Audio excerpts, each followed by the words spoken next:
This video was recorded in front of a live virtual audience.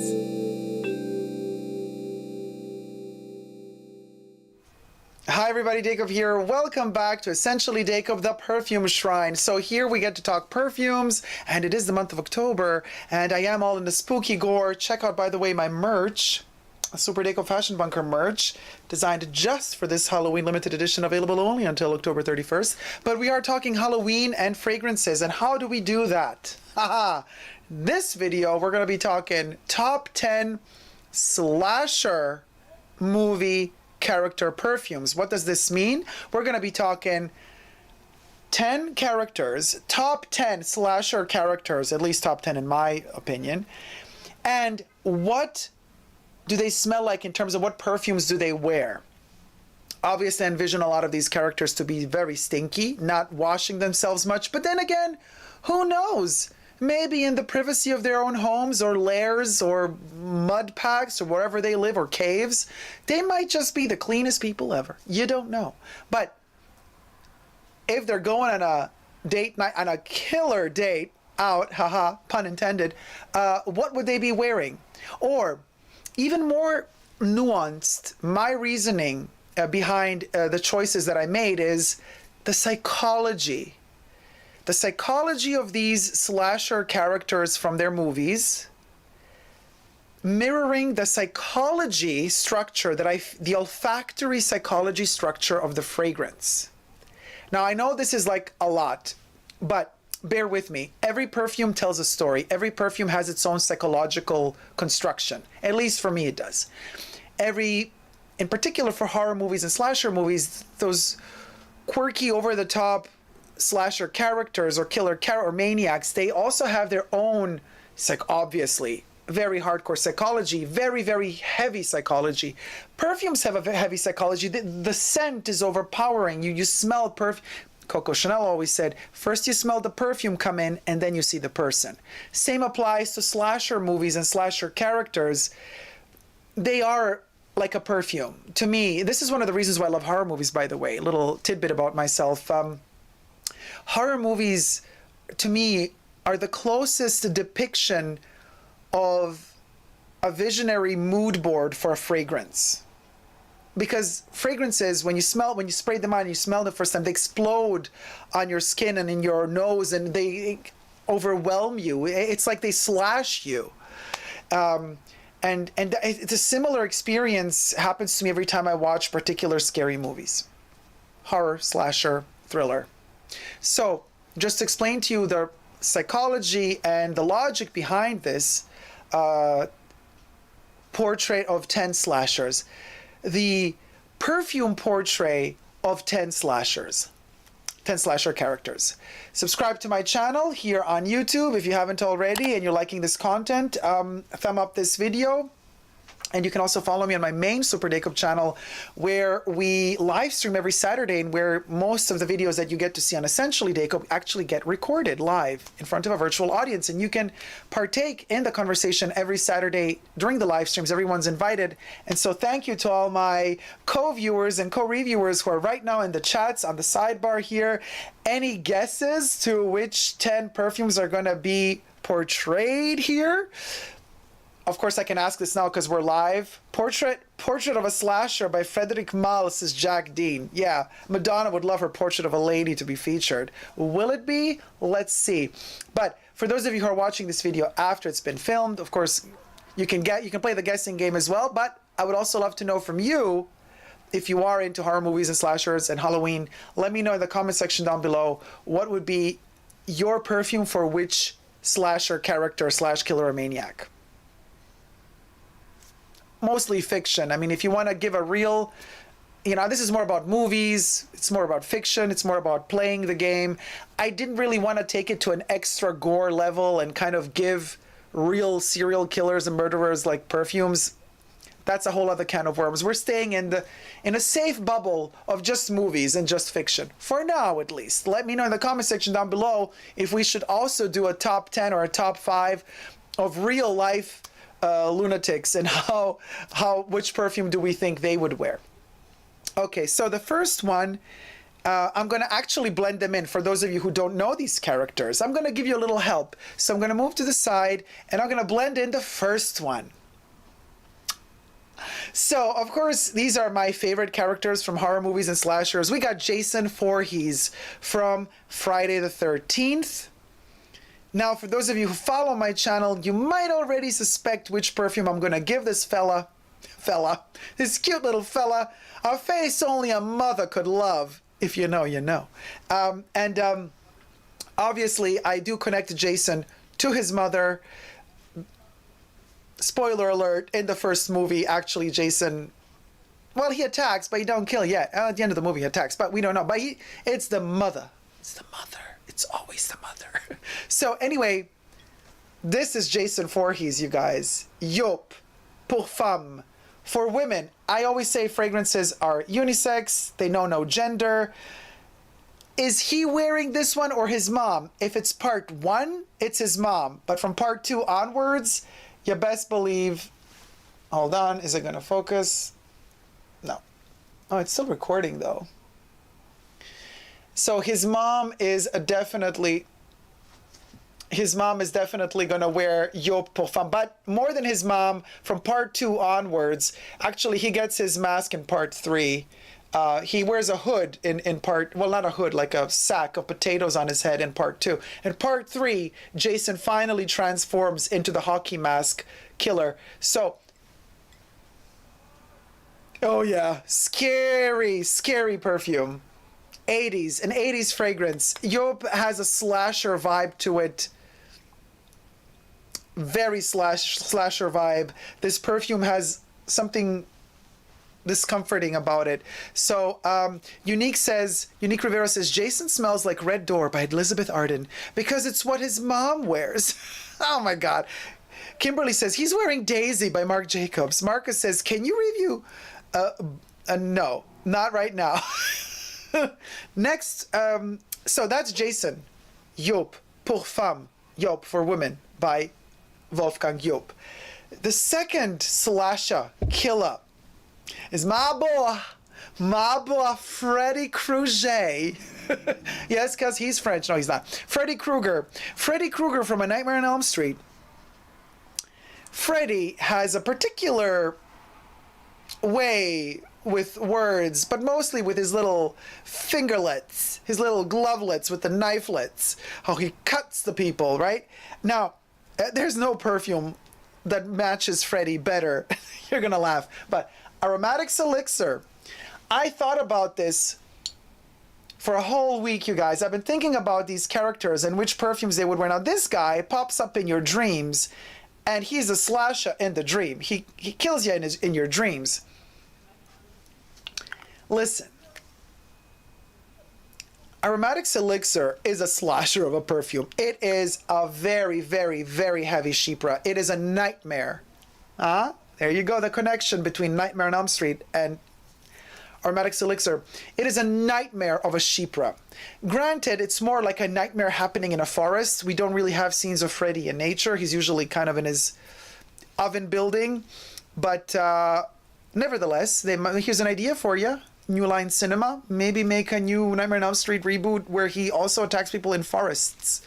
Like, make it about nature, you know, very climate conscious for the times. I hope they never do that. But I mean, I hope they are climate conscious, but I hope they never do a Freddy that's kind of very woke. Could you imagine a woke Freddy? I mean, I could imagine a Freddy making fun about wokeness. That I can't imagine.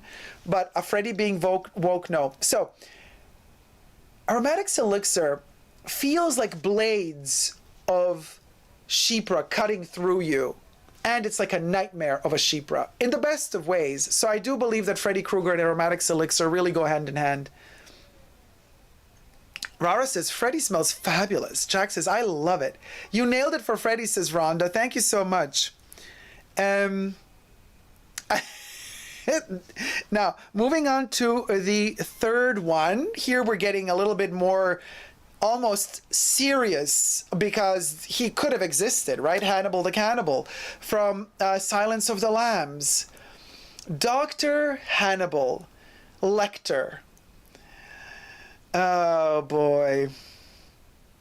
You know, I want to be like Jodie Foster. You know, she would always the S's are the sh's for Jodie Foster.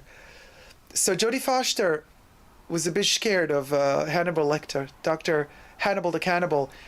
Look at that cold-hearted gaze in his eye. Now, what perfume do you think? Oh yeah, I love. For me, it's like a drill going through my face, says Jack. Donnie Barrios Mason says Hannibal Lecter could be wearing Chanel number 19. Julie Scott is guessing Insolence or Insolence by Guerlain. I was thinking long and hard about Hannibal Lecter. Now listen, he's a gentleman. I know he likes to eat human liver, drink it with some Chianti, whatever, yada yada, but he never wanted to kill Clarice. He respected her. He had respect to her. And if he did have respect to you, he don't touch you. Okay? He was a gentleman in his own perverted way, right? Crazy, cuckoo. But what does a person like him, that also kind of comes from the 60s, he would have carried something, this is how I envision him, he would have carried something from the 60s into his future, something from his past that reminds him of maybe more tranquility, or that reminds him of the time when he kind of jumped into being a mass murderer that would kill his own clients. Well, there's nothing more elegant to suit such a genius of a maniacal deviant, nothing more pure than Eau Sauvage by Christian Dior from the 60s. This one is just, for me, this is Hannibal Lecter. And it never wants to focus, this freaking camera. This is Hannibal Lecter for me. This is Hannibal Lecter in a bottle. I was going through, it was really hard to pick one for him. And literally how I went through this process, I had him in front of me, I mean, the picture, visuals, and I have a whole, all my perfume collection. And I kind of look at I look at him, I look at my bottles, I look at him, I look at my bottles, and then I pick one perfume out and then I open, smell it. I'm looking at him while I'm smelling it. And that's how I chose these 10 perfumes. And with Hannibal, I got close a couple of times. For a certain period of time, I even thought, you know what, Pour Monsieur by Chanel is Eau de Toilette, is very Hannibal Lecter, but it's not.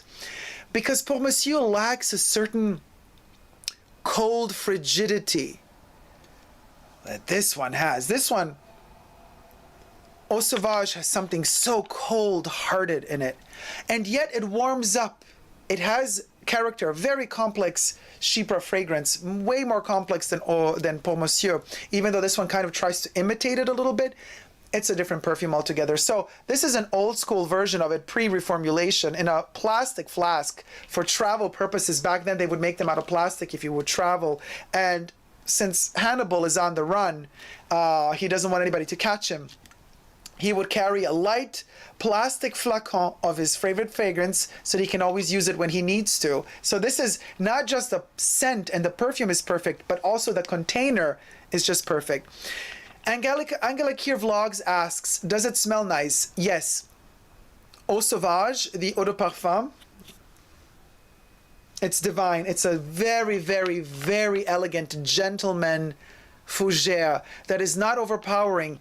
You don't hear it coming, just like you don't hear Hannibal coming. When he comes, it's too late. You can't run anymore. It's too late for you. You're dead. This perfume is the same. You start smelling it when you come in really close to a person wearing it, but once you come in close to a person wearing it, it's so sensual, almost sexual. Actually, it is. It's a very tactile perfume. It's a murderer. This is a serial killer. This is a psychopath perfume, totally. And it's totally Hannibal Lecter. He'd probably eat it, says Kimberly. Just a quick splash, says Jack. He's a silent comer, got it. Right. Now, if we're going to talk about Hannibal the Cannibal, we got to talk about his counterpart too, which would be Buffalo Bill. Now, Buffalo Bill is the serial murderer who we're actually looking for in Silence of the Lambs. the guy who skins his female victims alive, puts it in the basket, right? Puts the lotion in the basket and shuts up. And Buffalo Bill has a very particular psychology. This is why I love Silence of the Lambs, because we have like two crazy murderers in one movie, and one is helping hunt the, oh my God, Silence of the Lambs, hands down, best thriller ever made, best casting ever done. It's just freaking amazing. Now, technically, he's not a slasher. Hannibal is a slasher, okay? He's going to eat you alive, he's going to slash you to bits. This guy feeds you, gets you chubbier, makes you lose weight, then skins you. I mean, he's a slasher in his own right, right? Now, how did I go about his psychology? He had to smell, because he loves also the moths. He's in a very humid, closed environment. It's very dark where he is. So he needs some smell to counter that. He's comfortable in humid, dark environments. So I'm thinking for him something very baroque, something that is scary, smells of control, something that smells psychologically of dominance, but also something that gives you the illusion of being clean, because he's obsessed with body, right? He lives in the gutter, but he has this illusion of being the grande dame of the world, the queen, the princess, and in his boudoir. Now, I know the boudoir is going to trigger you thinking I'm going to choose Vivienne Westwood's boudoir. No, no, no. Something else made me think very intensely about Buffalo Bill. And also Buffalo Bill wants to stay secret and hidden. He has a double identity. One is the identity he shows when he goes to work, out and about. His neighbors all think he's a fine person. But then he has a secret side to him. So of course it had to be a niche fragrance. It had to be a fragrance that not everybody knows. It had to be a fragrance that you had to psychologically hunt down before you discover this perfume. It couldn't be a mass-released perfume. Buffalo Bill doesn't do mass-released perfumes. Buffalo Bill had to be very selective about his fragrance, and the fragrance had to be sickly. The fragrance had to have something about it that is quintessentially sick. There's something wrong about the perfume, and yet it's powerful in its own right, and the perfume has a hell of a character. Donnie says Au Noir by Dior. Jack is asking, is it Yop Le Ban? Thank you, Talia. Talia guessed, love the Viking braids. Yes, I have Viking braids. Good that you guessed the idea. No, nobody guessed the perfume. Jack is asking, oh no, what is the perfume? Andrew says, he's like musky, like tobacco oud, and also with a smidge of Fahrenheit. No, you got to understand, Buffalo Bill, you can't find him. You know, Clarice managed by accident, she had a hunch, but by accident she found him. And by accident I found this perfume. And I'm telling you, this is Buffalo Bill. This Sandalo by Lorenzo Villoresi, pure sandalwood. This shit, oof. You know what? Okay, so same approach as I had to all of these slashers.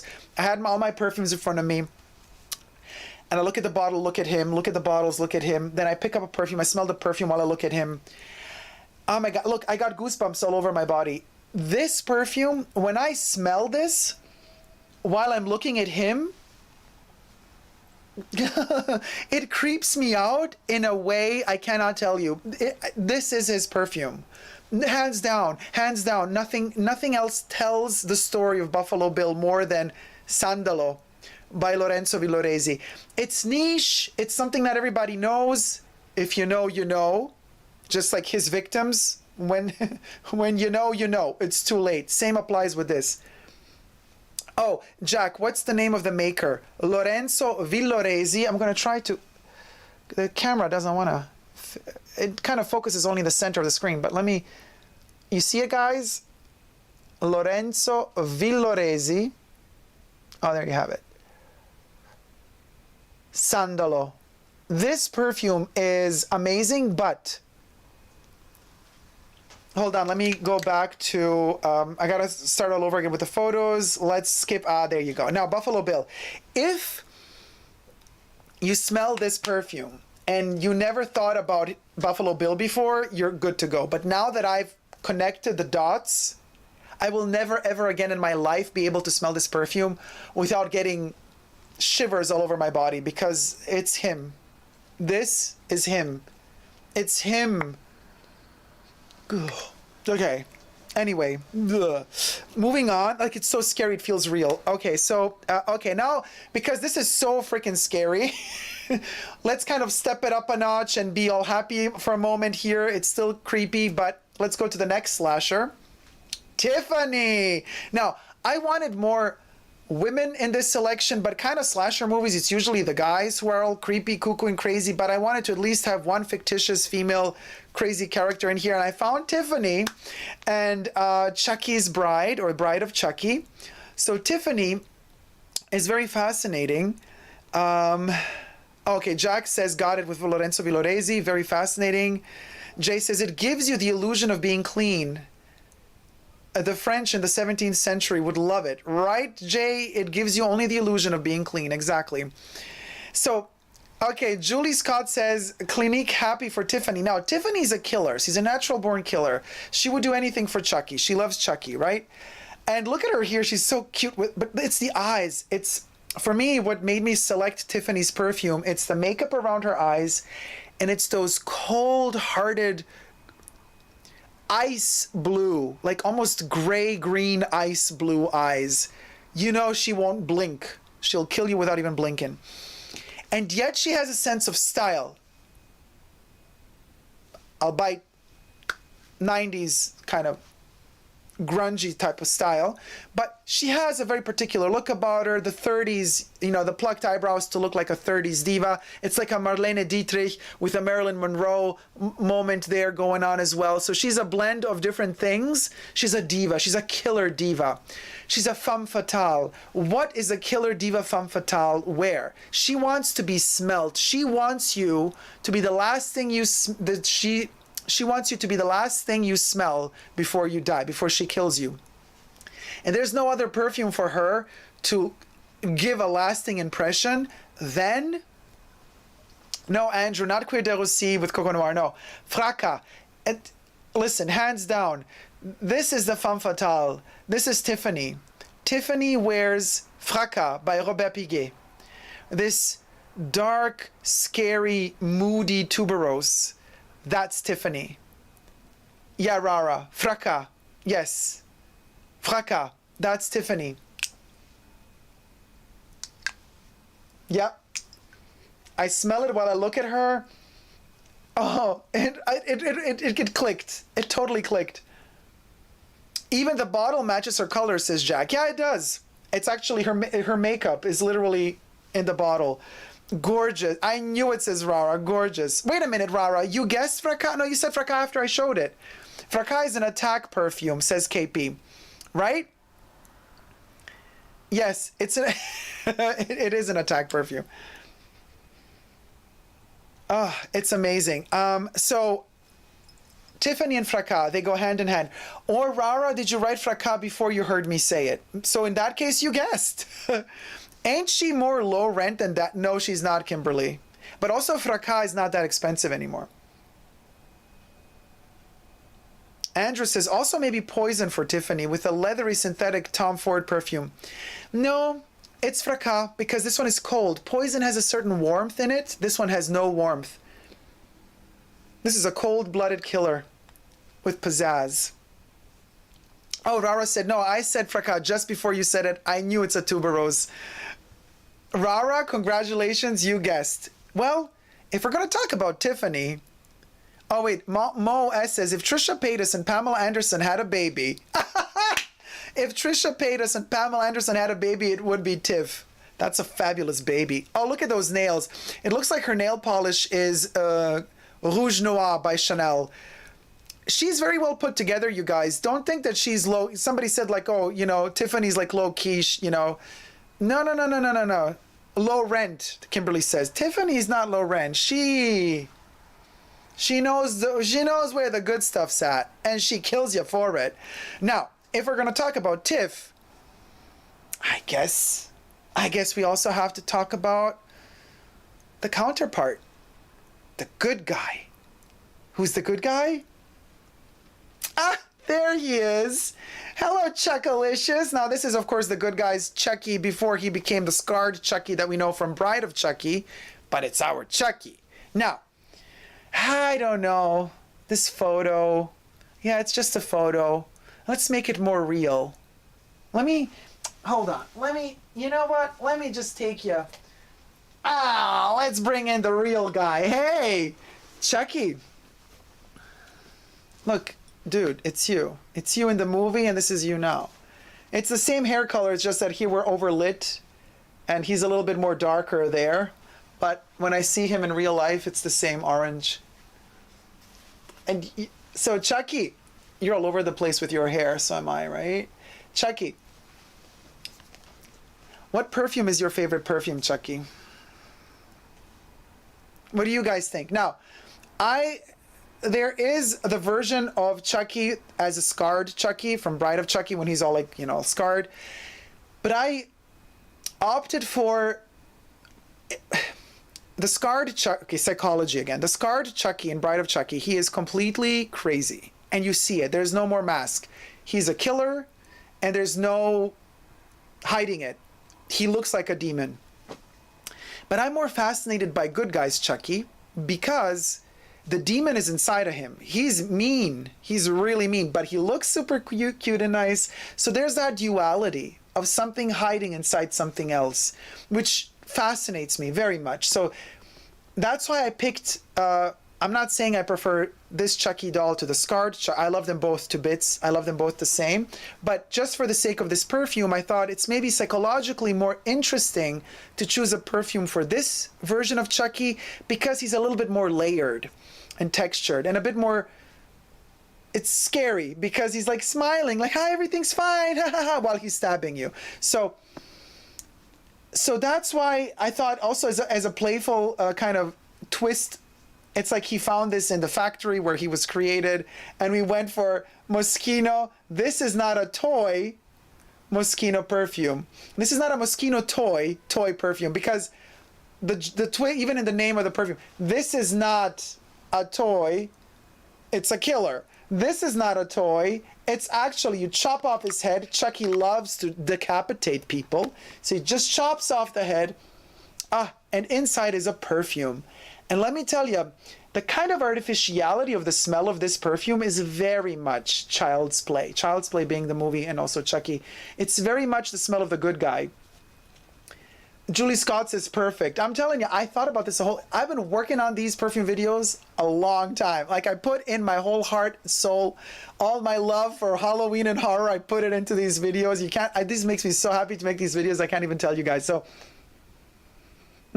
he decapitates the bear, as one does, right, Chucky-licious? And then you decapitate the bear, and then you get this really weird synthetic perfume that actually has a couple of ingredients that were patented only for this fragrance, like some chemical components that are like special only for this fragrance, which no, I don't even have the list of ingredients here because they're all listed on the box.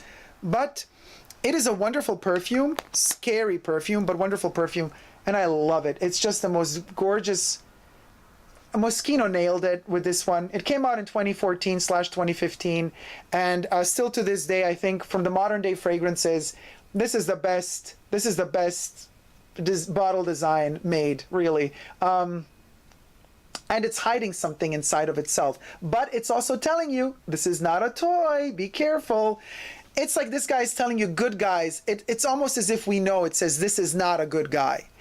So that's the twist. So that would be Chucky.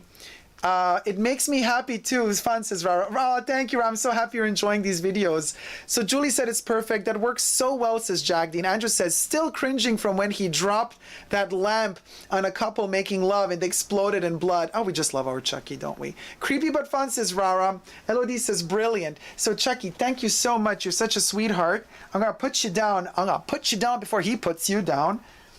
And, alrighty. Now, Okay, so here we're moving into another territory. Now we're going to show you the next slasher.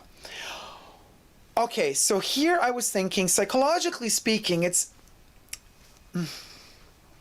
Now, Scream.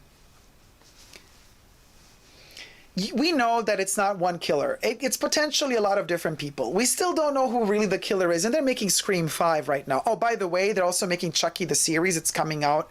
Don Mancini is doing it himself, the master himself, the creator of Chucky. The Chucky series is coming out this October. I'm living for it. And Scream 5 is coming out next year, I think. So with Scareface, it's a bit tricky because a lot of different people play the character. We don't really know who's behind the mask. So with that in mind, but they all want to copycat each other. They all want to be the same type of killer. They all want to have some sort of lineage in the way that they kill and in the way that they kind of confuse their victims. So they all try to conform to a preconceived notion of a killer. Now, when Wes Craven developed Scream, he did want to make a horror movie that reflects upon other horror movies. So it was also kind of a joke on other horror movies, but it was also serious at the same time. Very layered. I love Scream. Love it to bits. Not so much a fan of the TV show, but I love the movies. So he wanted to give a commentary about how generic horror movies have become. So I thought to myself, well then, Scareface or Scream needs to have... Carolyn says, Scream is not that scary, but Chucky creeps the hell out of me. So Scream, there you go. Jay says, Scream is sexy AF. Yeah, I think so too. Now, for Scream, you see, the psychology behind Scream is that we have a copycat kind of type of situation. Several people could be the killer, several people are, depending on which movie you're looking at. And because they want to conform, I thought the perfume needs to conform as well. And it has to be a fragrance that also defines a moment in which these characters bond with each other. Every time a new Ghostface, well, this is Ghostface, but Scared Face, Scary Face, Scareface, Ghostface is the actual name for the character of Scream. But since they all want to line up and be a part of something, and they're all obsessed about repeating what the other killer did before them, there was this obsession in my mind. So of course I veered towards Obsession by Calvin Klein. First the female version, but it was too sweet. It didn't quite hit the mark. And I was like, no. But then I thought, oh, wait a minute, there's another obsession. And that is Obsession for Men. This is literally Ghostface. Yeah. Literally. It is so generic, but it's a generic mass release product. Just like Wes Craven. Did I say Wes Anderson before? If I said Wes Anderson before, I correct myself. I'm getting tired. It's Wes Craven, the director. He passed away, and Wes Craven passed away. Wes Anderson is still alive. They have nothing to do with each other except they both have the name Wes. So Wes Craven, he did want to create a generic mass release product as an analysis of mass release horror movies. So this is a mass release fragrance from the 80s. Now I know Scream was not released in the 80s, but Obsession for Men is still in production. And it's very basic, but it has oak moss in it. You know, it has strength. There's an aggressive nature within this mass released product. It's Scream. It's Scream to a T. And it doesn't have too much personal psychology because this perfume is quite bland when it comes to psychology. It's a mass released 80s male fragrance. But it has a punch. So it fits Ghostface. Jay says, love Ghostface, the OG. They, them, pronouns killer, right? It could be anybody. So that's why I think Obsession really suits him. And the smell of Obsession, there's that powdery, sickly note in there, which stays cold because they wanted to make this one for men, but it has that feminine touch, but something is twisted in it. It's a very bizarre perfume for a mass-released fragrance, and it's ghostly. It's scary in a ghostly way. It's very much Ghostface to me. So, now getting scary. Let's see. Who's next?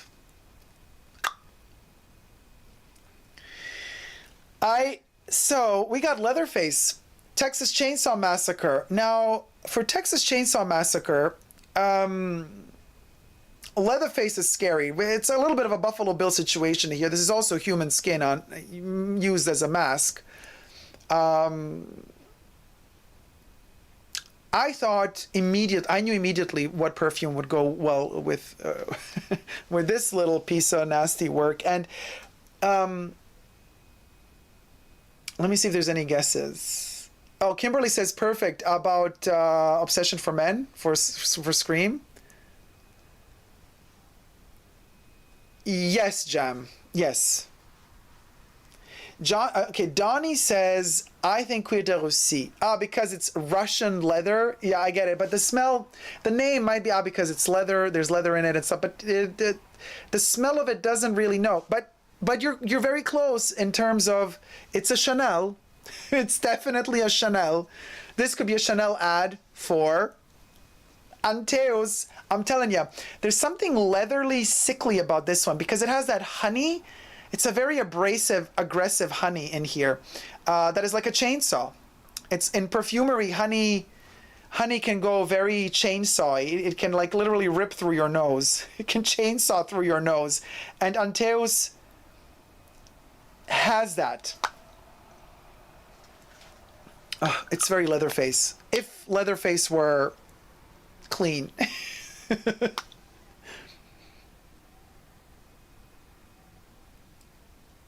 It's an aggressive perfume, but it has a beautiful dry down. Almost like there's this release, like he's torturing you, he's killing you, and then once you're finally dying, you're released. And that's kind of this perfume releases you once it dries down and mellows on your skin, it becomes beautiful. There's this tension moment. Donnie says, yes, bottle is very apt too. Julie says, that's the name of the perfume, LOL. What do you mean? Anteos? Anteos is the name of the perfume. Oh, yeah, the name of the perfume should be the chainsaw. It is a chainsaw. It really is. Anteos, and it matches perfectly. Perfectly. It's a bit chaotic. It's a bit hysterical. This one was released in the 80s. Texas Chainsaw Massacre is more of a 70s thing, but 1981. This is released really early in the 80s, and it has this 80s powerhouse notes in it. It's aggressive. It's a major shoulder pad. I'm gonna kill you now perfume. It's one of the best perfumes, male offerings of Chanel, minus of course Pour Monsieur being the best one, obviously. But Anteos is really very, very special, and I'm very, very surprised that this one is still in production after so many years, because it's not a perfume that everybody veers towards, but it's a beauty. It's a beauty of a perfume. So that would be the aggressive Anteos for Leatherface, mostly because of the honey. Now, moving towards number 9. There's my boy, Michael Myers. This one took me a while. This one took me a while. Okay? A while. Jam says I love Anteos. I love Anteos too.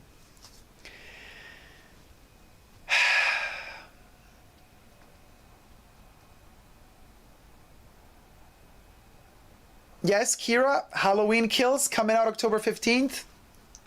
I'm all there for it. I'm going to go at least twice to watch the movies. You know, I love my Halloween.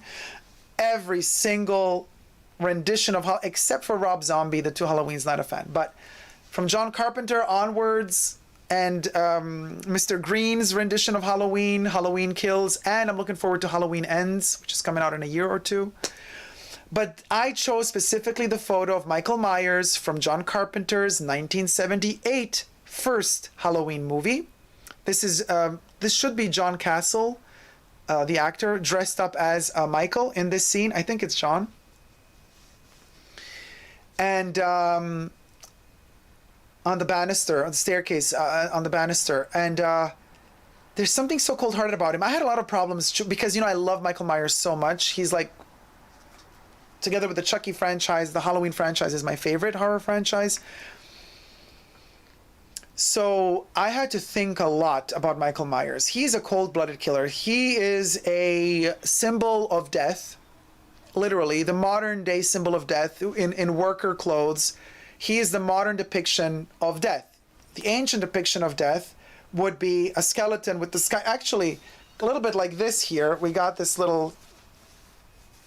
This is kind of like the depiction of death, you know. Yeah, it could be. Minus the wings, maybe. But modern day depiction of death is literally a guy who works in an auto repair shop. That's his overalls.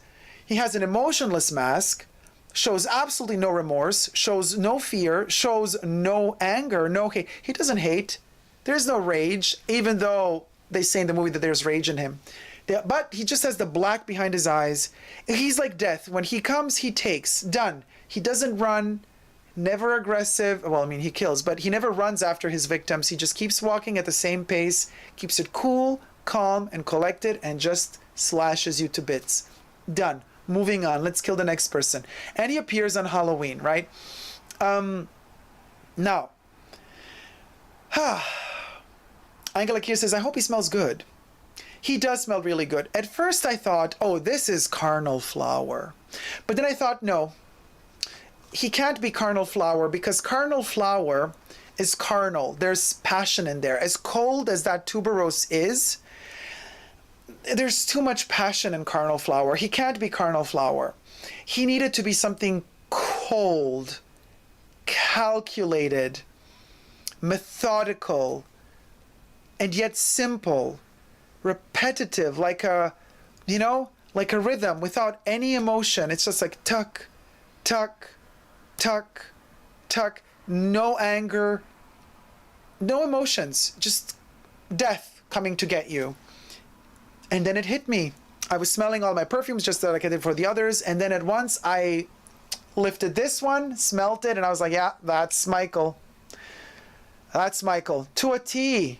To a T. Chanel La Pausa Eau de Parfum. Not so much so 28 La Pausa Eau de Toilette. No. La Pausa Eau de Parfum. This one is even more cold and dry than 28 La Pausa. This one, let me tell you. This is a cold-hearted iris and orris root. It has no emotion. It's austere. It is austere. And because I have so much respect for Michael Myers as this modern day depiction of the figure of death coming to take, like working class death depiction of modern day times, which is, John Carpenter nailed it. La Pausa is also that cold and detached, austere, reverential in a very detached way. It's not hysterical at all. It's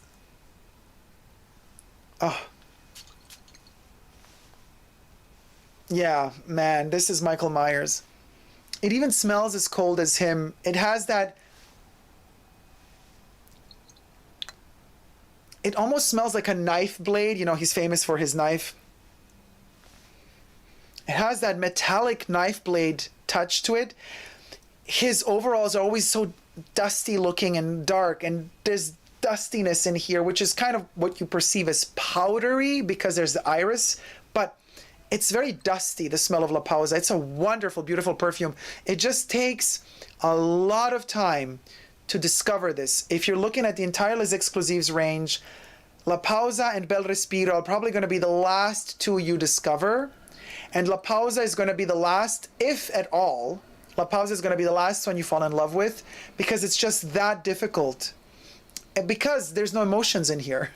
This one is like, no, I don't feel anything for you. I don't feel pity. I don't feel sorrow. No. And it stands there, stoic. It keeps standing there. It keeps going. It's a very sharp, precise smell. Yes, Donnie, Michael does smell upscale. He is, and his white mask, complete, and that's why I chose Michael Myers from the first movie, not the modern day Michaels with the burnt mask. No, he has a clean, aseptic, clean, emotionless, white, as the face of death mask, without any emotion. And that's exactly what La Pausa is, Chanel's La Pausa. And now you might be asking yourself, LOD says, at least they smell great when they kill you. Yeah, right, it might be painful to get killed by them, but at least the last thing you're going to smell is a fabulosity. So here's the scariest character of them all, at least from my childhood, because when I saw this character the first time, still to this day, this character haunts me. To the point where whenever I see the picture of this character, I just thinking about that, the character is coming up now, I feel very uncomfortable. And a lot of you also know this character because a lot of y'all also love this TV show. So let's show who this is. Oh my God. It's Bob from Twin Peaks. Ugh. Oof. You guys, I got like shivers down my spine because I know the scene where he comes out here and this face and he's just, oh my God, and he's like not really human. You don't even know what he is. It's so freaking creepy. So Twin Peaks, he's Bob the Killer from Twin Peaks. Oh man.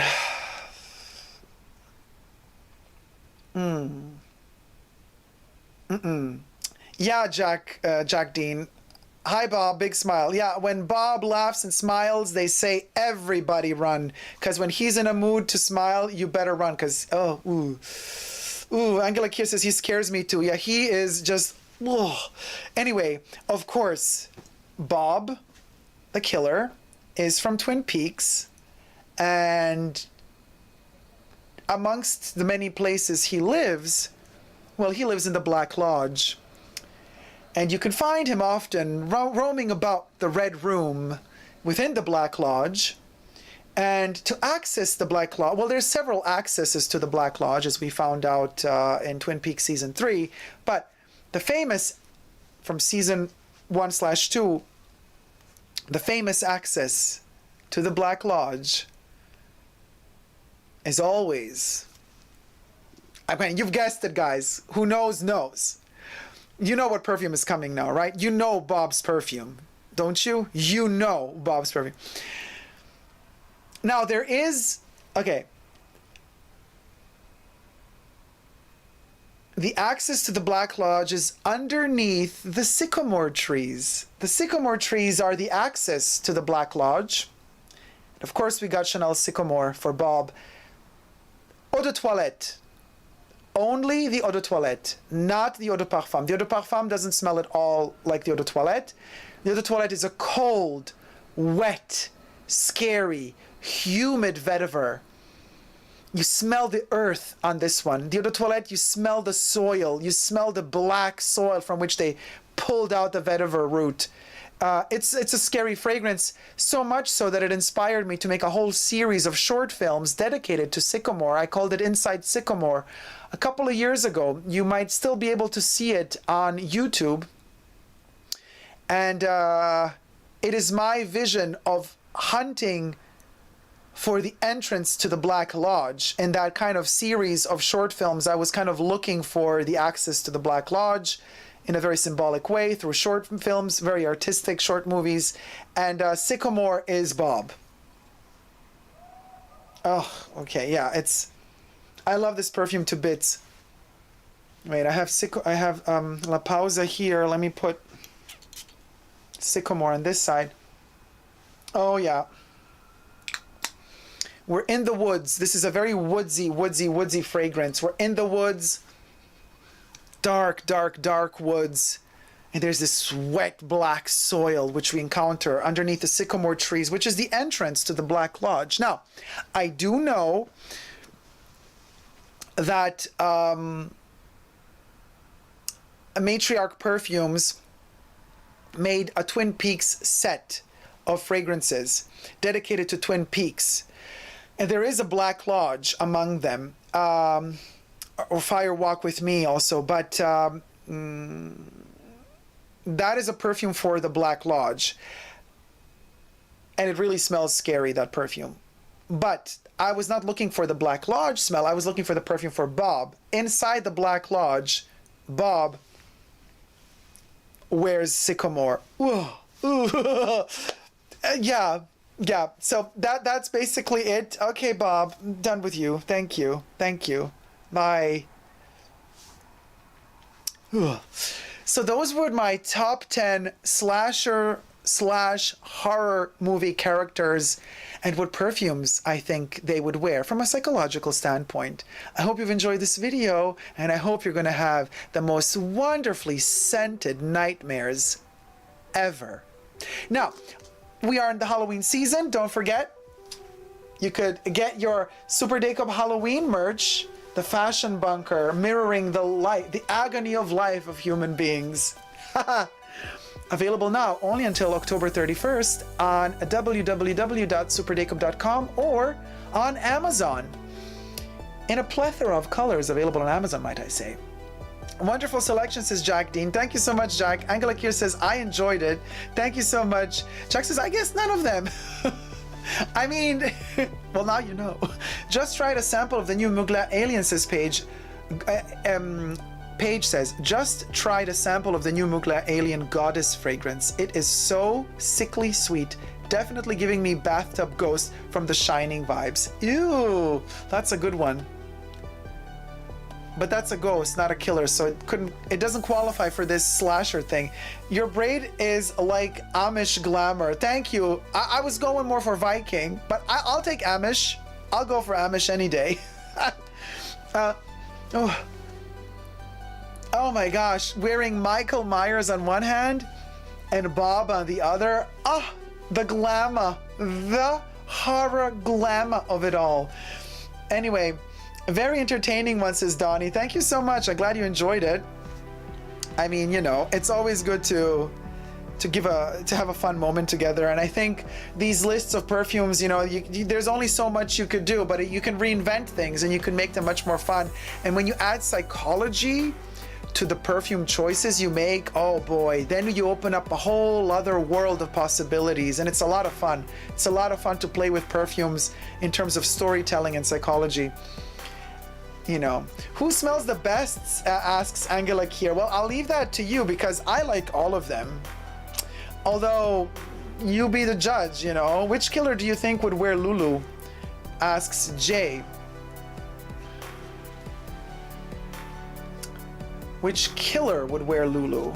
Or which like horror movie slash or killer in real life, like real life killer? I would have to think about that. Talia says to Paige D, oh wow, that's, well, creepy. And I actually like sweet perfumes. Okay, so which one smells the best? I don't know. I would say maybe in the most haunting way. We're talking about horror here, so who smells the best? The best would not mean the most comfortable. The best in terms of horror would be who smells the most uncomfortable. I would have to say it's Buffalo Bill with Sandalo. This is just creepy. Him in combination with this, it's the best. It's the best selection because it just puts you off edge to a point where you're just like, ooh, I can't. Anyway, thank you guys so much for watching. Thumb up this video if you liked it, subscribe to my channel, and until next time, never forget to never give up on spooky, fragrant Halloween slasher love. Love you all, see you soon, take care, bye. Mwah.